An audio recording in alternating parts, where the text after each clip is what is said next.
আসসালামু আলাইকুম। আমরা যখন মসজিদে নামাজ পড়ার জন্য ঢুকি, তখন কিন্তু ভুলবশত আমাদের মোবাইলের সুইচটি অফ করি না। অনেক সময় সাইলেন্টও করি না। একটি বিশ্রী অবস্থা ঘটে যখন নামাজরত অবস্থায় মোবাইলে কল চলে আসে। আমরা অনেক সময় রিংটোন হিসেবে গান সেট করে রাখি। ঠিক আছে? এমন একটা অবস্থা হয় যেটা আসলে ভাষায় প্রকাশ করার মতো না। যদি এমন হতো যে মসজিদে ঢোকার সাথে সাথে আমাদের ফোনটি অটোমেটিকভাবে সাইলেন্ট হয়ে যাবে, তাহলে কেমন হয় বলুন তো? হ্যাঁ, আজকে আমি এই বিষয়টি আপনাদের সাথে শেয়ার করব যে মসজিদে ঢোকার সাথে সাথে আমাদের ফোনটি অটোমেটিকভাবে সাইলেন্ট হয়ে যাবে। এমন গুরুত্বপূর্ণ ভিডিওগুলো আপনারা সবসময় শেয়ার করে দিবেন যাতে মানুষ উপকৃত হয়। যে অ্যাপসটি আমি প্লে স্টোর থেকে ইনস্টল করে নেব, এই জন্য প্রথমেই প্লে স্টোর ওপেন করব। দেন প্লে স্টোরের সার্চ বক্সে সার্চ করব প্রেয়ার টাইম লিখে। প্রেয়ার টাইম লিখে সার্চ করব। এখানে দেখতে পাচ্ছেন প্রেয়ার টাইম কিবলা অ্যান্ড নামাজ নামে একটি অ্যাপস আছে। এই অ্যাপসটি আমি ইনস্টল করব। দেন ইনস্টলে ক্লিক করব। দেখতে পাচ্ছেন অ্যাপসটি কিন্তু ইনস্টল হয়ে গেছে। জাস্ট এখান থেকে আমি ওপেন করব। ওপেন হয়ে গেছে। এখানে ল্যাঙ্গুয়েজ চাচ্ছে, আমি এখান থেকে বাংলা ল্যাঙ্গুয়েজ সিলেক্ট করে দিব। দেন এখান থেকে লোকেশন চাচ্ছে, আমি এখান থেকে লোকেশন পেতে যে অপশনটি আছে এখানে ক্লিক করব। দেন ঠিক আছে অপশনে ক্লিক করব। এরপর এখান থেকে অ্যালাউ করে দিব। দেন সম্পন্ন হয়েছে, এখানে ক্লিক করব। এরপর অ্যালাউ করে দিব।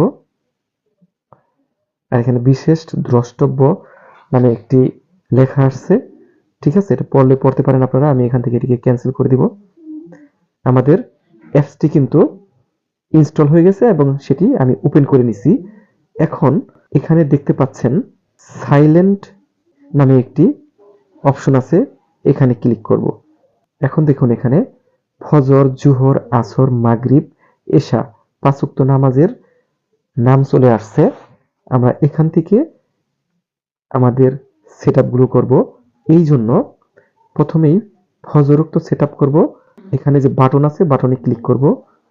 দেন স্ক্রল করে নিচের দিকে যাব। এখানে প্রেয়ার টাইমটি নট অ্যালাউড আছে, আমরা এটিকে অ্যালাউ করে দিব। এই অপশনটি চেক করে দিব। এরপর অ্যালাউ করে দিব। এখন ব্যাগে চলে যাব। এখন আমি পুনরায় ফজরের যে বাটনটি আছে সেখানে ক্লিক করব। দেখুন ফজরের বাটনটি অন করার সাথে সাথে এখানে কিন্তু টাইম দেখাচ্ছে, শুরু টাইম এবং শেষ টাইম। আমাদের ফজর ওয়াক্ত কখন শুরু হয়, আমাদের এলাকার যে মসজিদ, এক এক মসজিদে কিন্তু এক এক সময় জামাত শুরু হয়। আপনার এলাকায় আপনি যে মসজিদে ফজরের নামাজ পড়েন সেই মসজিদে যখন ফজরের নামাজ শুরু হয় তখন শুরুর টাইমটি সেট আপ করবেন। এখানে ৫টা ৫ শুরু আছে, আমি এখানে এটাই রাখবো। যদি আমি মসজিদে ৫টা ৫-এ যাই তাহলে কিন্তু ৫টা ৫-এই আমার মোবাইলটি সাইলেন্ট হয়ে যাবে। এবং নামাজের শেষ টাইমটি আমি এটিকে বাড়িয়ে দিব। এখানে স্কেলটাকে একবারে লাস্ট পর্যন্ত নিয়ে সেভে ক্লিক করব। এখানে ৫টা ৩৫ হয়ে গেল শেষ টাইম। তাহলে ফজরোক্ত ৫টা ৫ থেকে শেষ টাইম ৫টা ৩৫, এই টাইমের মধ্যে কিন্তু আমার মোবাইলে কল আসলেও রিং হবে না, সাইলেন্ট মোডে থাকবে। ঠিক আছে? দেন একই রূপে আমি জোহরোক্তটা সেট আপ করে নিব। এই জন্য বাটনে ক্লিক করব।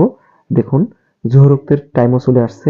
শুরুর টাইম ১২টা ১৫, মানে ওয়াক্ত শুরু যেটা আর কি ১২টা ১৫, এবং শেষ হবে ১২টা ৩০। বাট আমাদের মহল্লার যে মসজিদ থাকে সেখানে কিন্তু জামাত শুরু হয় ১টা ১৫-এ। এই জন্য আমরা শুরুর টাইমটা ১টা ১৫ করে দিব, বা আমরা যখন মসজিদে যাব ওই টাইমটা করে দিব।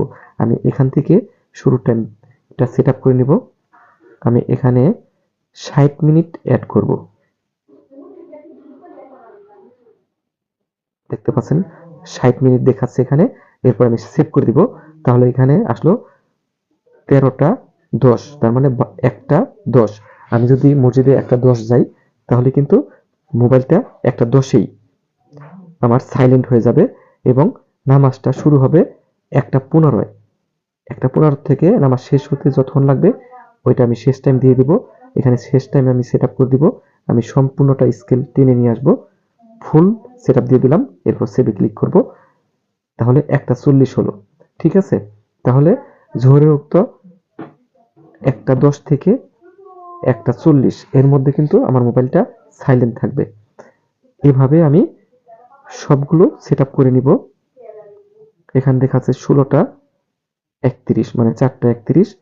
আমি শেষ টাইমটা জাস্ট ফিল আপ করে দিব।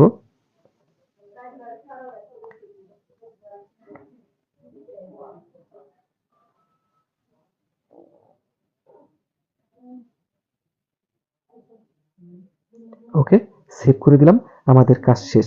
এখন আমরা যে ওয়াক্তে নামাজ পড়তে যাব, ফজর ধরেন, জোহর বলেন, আসর বলেন, যখনই নামাজ পড়তে যাব ওয়াক্ত শুরু হলে আমার এখানে যে শুরুর টাইমটা করা আছে, ফজর করা আছে 5:05, জোহর 1:30, আসর 4:31। এই যে টাইমটা আমরা যখন মসজিদে যাব, ঠিক এই শুরুর টাইমটার সময়ই আমাদের মোবাইলটা কিন্তু সাইলেন্ট হয়ে যাবে। তাহলে ভিউয়ার্স, আমার এই ভিডিওটি যদি আপনাদের ভালো লেগে থাকে, আমার এই ফেসবুক পেজটি ফলো করে রাখবেন এবং সেই সাথে আমার ইউটিউব চ্যানেলটি সাবস্ক্রাইব করে রাখবেন এবং পাশে থাকা নোটিফিকেশন বেলটি বাজিয়ে রাখবেন। এবং বিশেষ করে এই ভিডিওটা অনেক উপকারী একটি ভিডিও। আমি মনে করি প্রত্যেকটা মুসলমান ভাইদের জন্য এই ভিডিওটা অনেক গুরুত্বপূর্ণ একটি ভিডিও। তাই বেশি বেশি শেয়ার করে দিবেন যাতে মানুষের কাছে দ্রুত পৌঁছে যায়। তাহলে আজ এ পর্যন্তই। আল্লাহ হাফেজ।